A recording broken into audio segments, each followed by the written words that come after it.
But I don't think the question of talking with Americans or negotiation with Americans once again would be on the table, because we have a very bitter experience of talking with Americans.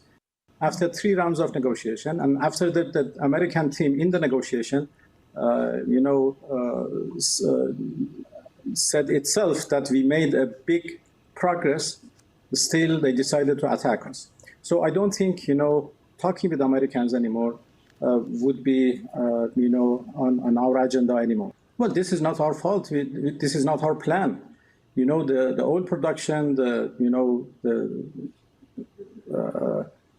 transportation of oil has been slowed down or stopped, not because of us, because of the attacks and aggression made by Israelis and Americans against us. So they have made the whole region insecure. This is the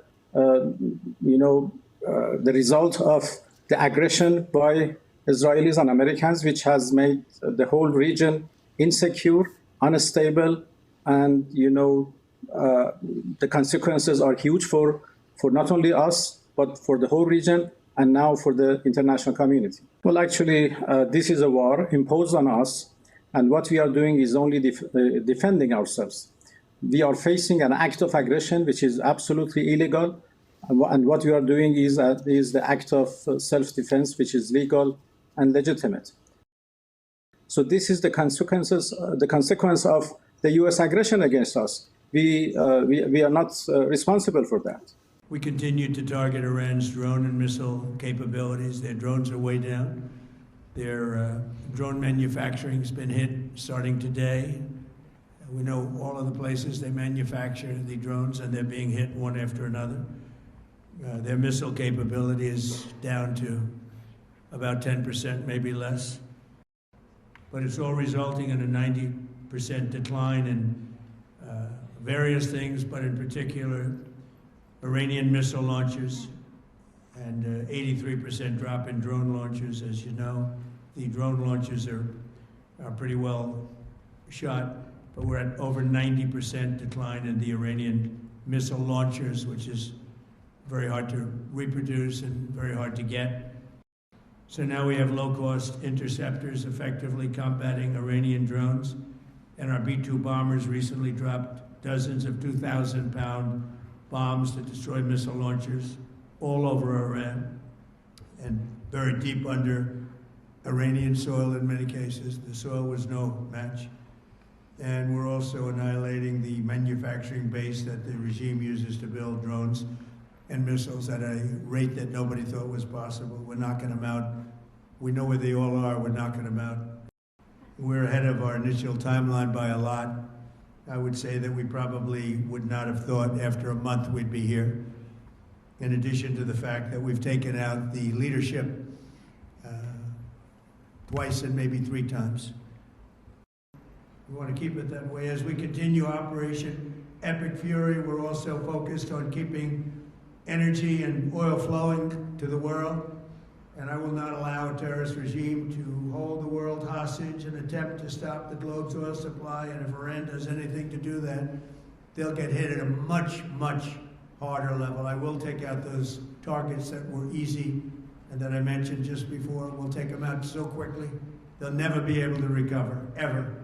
Disruption, the United States is offering political risk insurance to any tankers operating in the Gulf, so we're putting up risk insurance. We'll perhaps go alongside of them for protection. We don't think it'll be necessary if it is. And if they do anything, the price will be incalculable, I might add. We're also waiving certain oil-related sanctions to reduce prices. So we have sanctions on some countries. We're going to take those sanctions off till this straightens out. Then who knows, maybe we won't have to put them on. There'll be so much peace. But when the time comes, the U.S. Navy and its partners will escort tankers through the strait if needed. I hope it's not going to be needed, but if it's needed, we'll escort them right through. Thank you, Mr. President. On Iran, you called it an excursion. You said it would be over soon. Are you thinking this week it will be over? No, Are you talking but soon. about days? I think so. Okay, and with respect Very to... soon. Look, everything they have is gone, including their leadership. In fact, there are two levels of leadership, and even actually, as it turns out, more than that, but two levels of leadership are gone. Most people have never even heard about the leaders that they're talking about. So, striking a Tomahawk missile likely destroy that Iranian girls' school. So will the U.S. accept any responsibility? Well, I for haven't that strike? seen it, and I will say that the Tomahawk, which is one of the most powerful weapons around, is used by, is sold and used by other countries, you know that.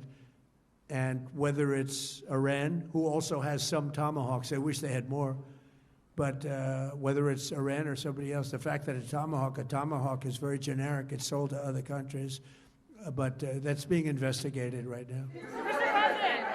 Mr. President, you've said the war is, quote, very complete, but your defense secretary says this is just the beginning. So which is it, and how long should Americans be prepared? Well, I think you for could this say war it to last both. for?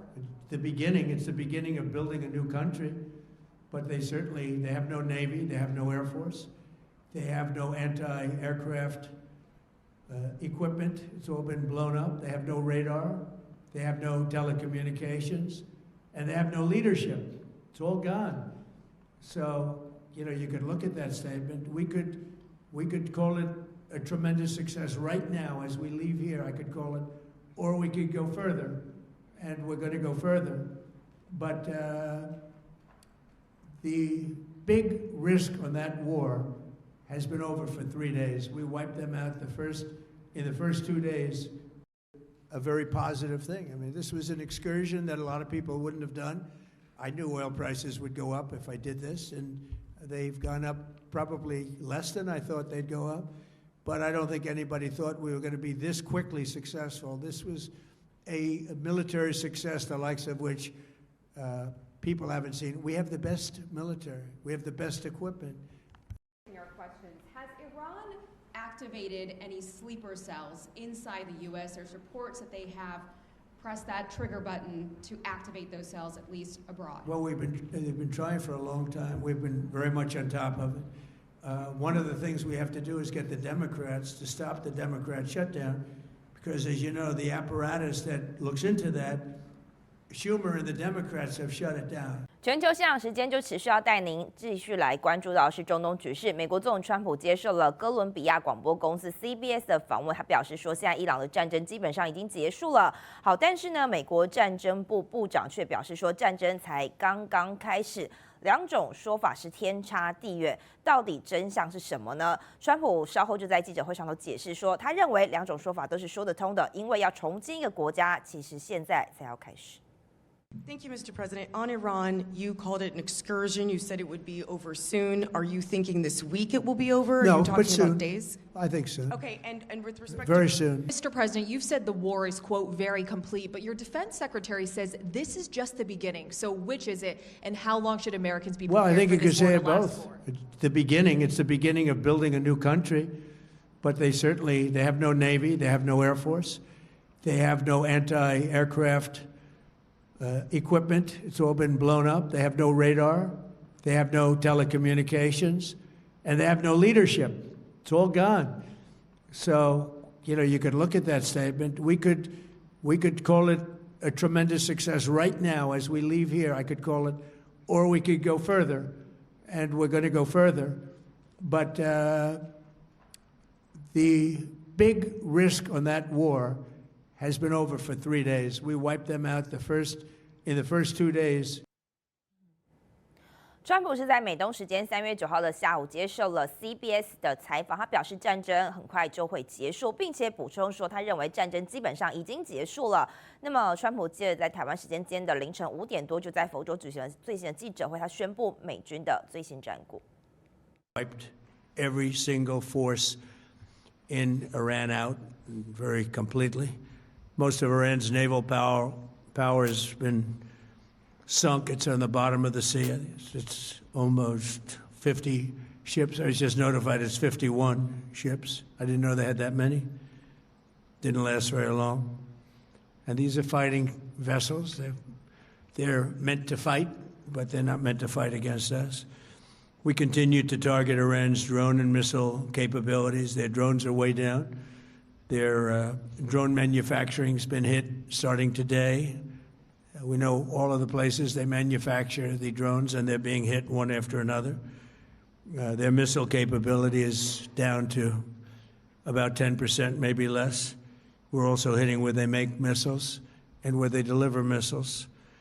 We've struck over 5,000 targets to date, some of them very major targets, and we've left some of the most important targets for later in case we need to do it. If we hit them, it's going to take many years for them to be rebuilt. 好，其实川普在记者会之前呢，对于 CBS 的记者的说法是，伊朗现在没有海军，也没有通讯系统，也没有空军，而美军的行动比他最初预计的要4到5周的时间的框架进展还要来得快很多。美军先前对伊朗发动的这个史诗怒火行动，川普的最新谈话指出，他认为对伊朗的战争已经差不多结束了，而且军事行动比先前预期的还要超前。同时，他也透露了现在考虑的是要接管荷姆兹海峡。We're really helping China here and other countries because they get a lot of their energy from the Straits. But hey, look, we have a good relationship with China. It's my honor to do it. Yeah.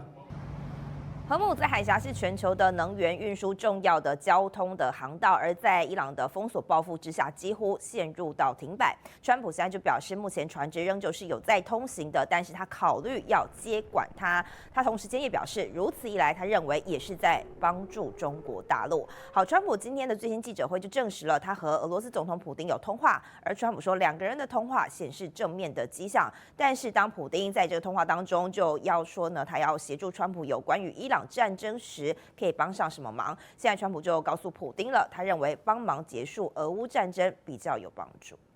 I had a very good call with President Putin. We had a lot of people on the line from our side, from his side. We were talking about Ukraine, which is just a never-ending fight. And look, there's tremendous hatred between President Putin and President Zelensky. They can't seem to get it together. But I think it was a positive call on that subject. And we obviously talked then about the Middle East. And he wants to be helpful. I said, you could be more helpful by getting the Ukraine-Russia war over with. That would be more helpful. 好，川普他也提到了，普丁有告诉他对于美军在伊朗战争的进度，他也表示非常的赞赏的。以上就是这一节的全球现场。大家好，我是主播周玉琴。很多的朋友告诉我们，选择原版的太阳星全效克菲尔益生菌，它添加有羽衣甘蓝，健康再加分。而有睡眠困扰的朋友们，赶快选择蓝色包装这一款晚安加强版，绝对是更有感。每日克菲尔，时刻美好 ，Good Feel Good， 请上快点购为健康下单，而且要记得输入推荐代码，有额外的折扣优惠。太阳星全效克菲尔益生菌基础版、晚安加强版，新包装改版，内容不变，抽取更方便。要吃就吃最好的。